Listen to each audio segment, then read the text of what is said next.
Nir Eyal's Indistractable, How to Control Your Attention and Choose Your Life opens with a confession that feels strikingly familiar. Despite being an expert on behavioral design, Eyal found himself constantly distracted, pulled away from meaningful work and deep relationships by his phone, email, and endless online stimuli. He begins by reframing distraction not as a failure of willpower, but as a symptom of deeper psychological discomfort. We don't get distracted because of our environment alone. We get distracted because we are trying to escape something unpleasant within ourselves, boredom, fear, loneliness, or anxiety. The book draws a clear distinction between traction and distraction. Traction pulls us toward what we truly want, while distraction pulls us away. Both come from the same root, to draw. What determines which direction we go is intention.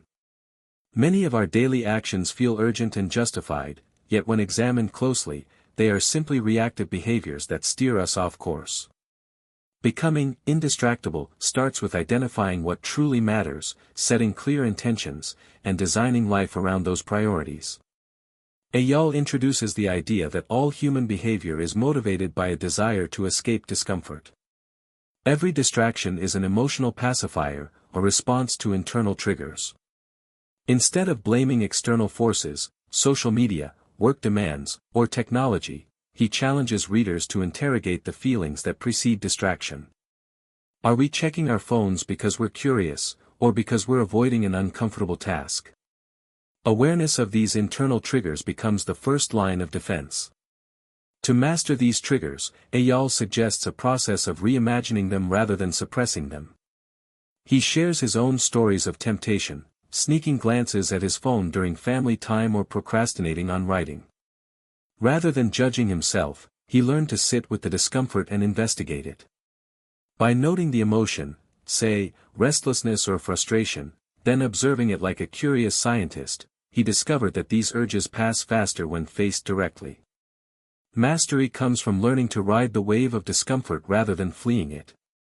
Technology, in Eyal's view, is not the enemy, it's neutral. What matters is how we use it. He offers a powerful metaphor: technology is like a knife. It can harm or heal, depending on who wields it and for what purpose. To regain control, he advocates for hacking back external triggers, those pings, dings, and notifications that fracture our focus. He describes turning off unnecessary alerts, restructuring his workspace, and even placing his phone in another room during deep work. Each small decision reinforces the principle that our attention should serve us, not the other way around. Eyal also explores the myth of multitasking. He cites research showing that what we often call multitasking is actually task switching, and that every switch exacts a cognitive toll. He recounts his own moments of failure, writing while checking email, working while messaging friends, and how much less he accomplished. By scheduling focused work blocks on his calendar and treating them as sacred appointments, he discovered not only more productivity but more peace of mind. Time management, Eyal argues, is actually pain management. We think we're optimizing calendars, but what we're really doing is avoiding discomfort. He developed a practice called timeboxing, where every minute of the day is given a purpose. It's not about rigidity, it's about alignment. When his schedule matches his values, distraction loses its appeal. The key is not to eliminate flexibility but to plan it intentionally, so that even rest and play are purposeful choices rather than escapes. Relationships, too, are reshaped by distraction. Eyal shares poignant stories of missing moments with his daughter because his phone felt more pressing. The guilt from those experiences motivated him to create device-free family rituals, times when attention is fully present. He writes with disarming honesty about how distraction erodes intimacy, not because of malice but because of micro-moments of absence. Becoming indistractable in relationships means creating boundaries that protect connection from intrusion. In professional settings, Eyal examines how distraction often masquerades as productivity. Meetings, emails, and constant communication give the illusion of progress while preventing deep, meaningful work. He advises individuals to align their work time with their most important tasks, while organizations must foster environments that support focused attention. He describes companies that have implemented no meeting days or deep work blocks, and how these changes transformed morale and output.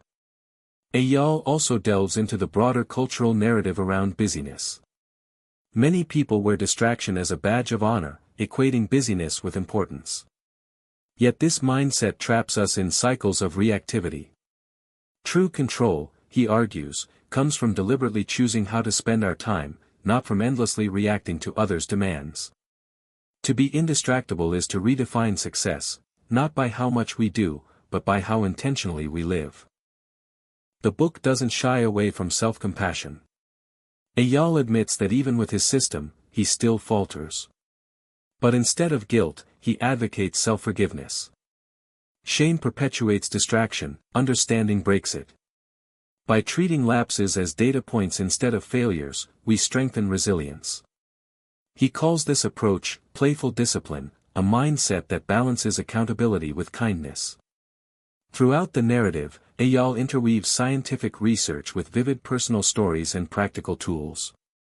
He introduces methods like the 10-minute rule, allowing yourself to delay a distraction for just 10 minutes to see if the urge passes, and environmental design strategies that make desired behaviors effortless. His storytelling makes the principles feel lived in rather than theoretical, each example rooted in the small struggles of modern life. Eyal also addresses children and digital distraction, urging parents not to demonize technology but to teach values of self-regulation. He recounts experiments with his own daughter, setting clear expectations and modeling indistractability rather than imposing rigid rules. The lesson: children learn attention management by observing adults who practice it. In the later chapters, Eyal brings the message full circle: being indistractable is not about control for its own sake, but about freedom. Freedom to choose presence over impulse, creation over consumption, and meaning over mindless motion. He describes how, over time, the simple act of living in alignment with one's intentions transforms daily life into something calmer, clearer, and more fulfilling. By the end, Indistractable becomes less a book about productivity and more a manifesto for intentional living. Eyal's journey shows that distraction is not an external force to battle but an internal signal to understand. To be indistractable is to reclaim the most precious resource we have, our attention, and with it, the power to choose the lives we truly want to live.